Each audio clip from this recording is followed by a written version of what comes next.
Karen Reed being retried for the death of her boyfriend, Boston police officer John O'Keefe. Testimony is expected to begin any minute now. A live look at the courtroom. Karen Reed is claiming to be framed for the crime she's charged with.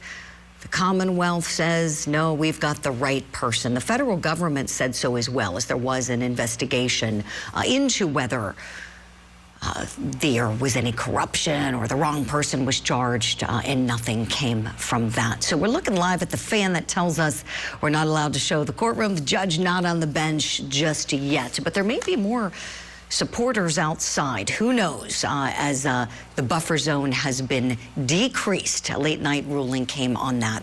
So while we wait for the testimony to get underway, let's go to Court TV crime and justice correspondent Matt Johnson outside the courthouse with the latest. Julie, good morning. Today is expected to be another big day in the Karen Reed murder retrial as we wrap up week 4 of testimony. On Thursday, tissue boxes were passed to victim John O'Keefe's family as the medical examiner testified. Dr. Scorty Bello told the jury John O'Keefe's cause of death was blunt force trauma and hypothermia, but the manner of death was still undetermined. When asked to speculate about his injuries, she said this.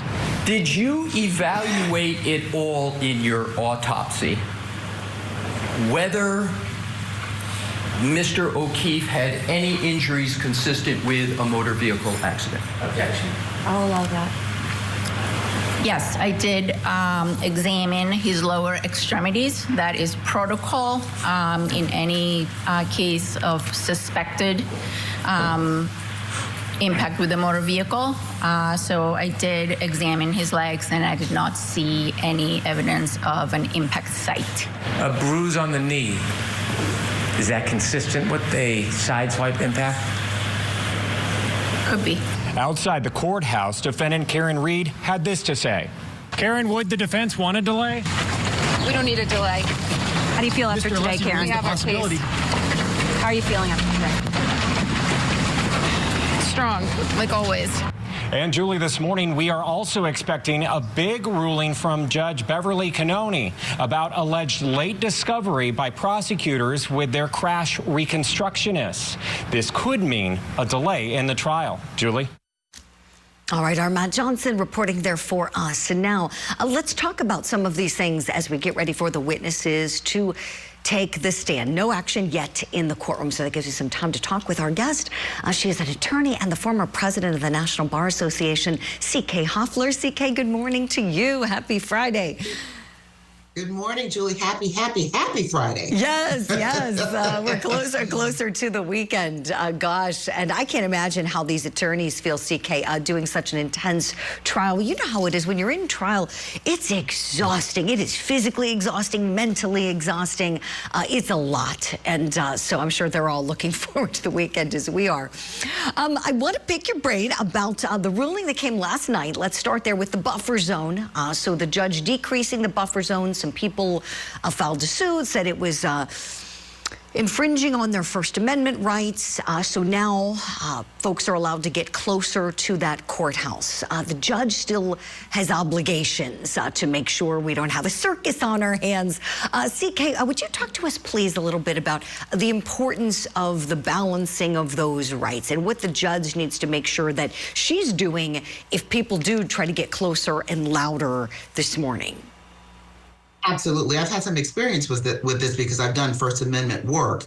And the balancing act is people's constitutional rights to be there. They're not protesting, but certainly if they are operating in an orderly way, that's the key.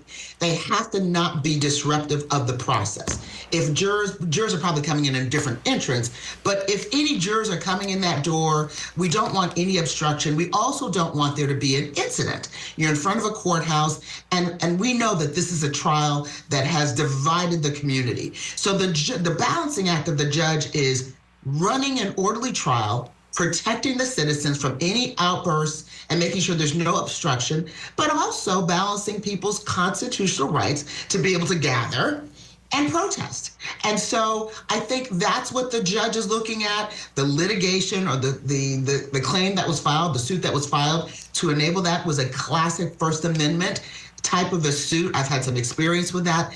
And judges typically, when pushed, will rule this way because it is really, really, it's a very, very significant right that people have, First Amendment right, which is freedom of speech. So I think the judge made the right ruling, but they're going to have probably increased security just to make sure there's no obstruction because of the intensity and the divisiveness of this case. Yes, CK, thank you for all of that. It's a balancing act and an important one. You know, the last thing anybody, I think, wants is for, a mistrial and a new jury to be selected. Last hour, we were touching on this as well. And so for anybody who's just joining, we wanted to share the news as well that the buffer zone has been decreased. This coming in late, so that may affect things this morning. We'll have our cameras there. We'll find out if more people are showing up or not. But we had some trouble getting the video, and now we have it. Any chance I get to share video from what's my favorite case, this is the case that's really fascinated me more than anyone, the Sam Shepard case. CK, I know you know how this case is the controlling law on what you were just explaining to us about the balancing act between the First Amendment rights and the obligations of the court to ensure the defendant's right to a fair trial, and that a fair trial is had, and that members of the media or the public don't disturb the sanctity of the process. And Dr. Sam Shepard was a very prominent doctor in Cleveland, Ohio. He was accused of murdering his wife, Marilyn, who was pregnant with his baby at the time. The two already had one child together, who I believe was about 6 years old at the time. And she was bludgeoned to death in her bedroom, and he was convicted in his first trial. That was a media circus, an absolute circus, where members of the media were all over the courtroom, and it was a zoo. And rightfully so, the doctor took an appeal. It was F. Lee Bailey, a young F. Lee Bailey, who took it all the way to the United States Supreme Court. There he is with Dr. Shepard. Look how young he is there. And that was the case that really put F. Lee Bailey on the map, because he recognized that the doctor's rights had been violated, and the Supreme Court agreed. And to this day, the Shepard case is still a good law and the controlling law when it comes to the obligations that the court has to make sure that the media and members of the public don't interfere with what's happening in the courtroom and the sanctity of the process that the fact finders have in determining whether a person who's been accused of a crime is in fact guilty of the crimes they've been charged with. And when Dr. Shepard got a new trial, he was acquitted in his second trial. And so he ultimately went free. And the Shepard case is the case that the show The Fugitive was based on. The Fugitive. So the movie, Harrison Ford, yeah, that was all based on this case.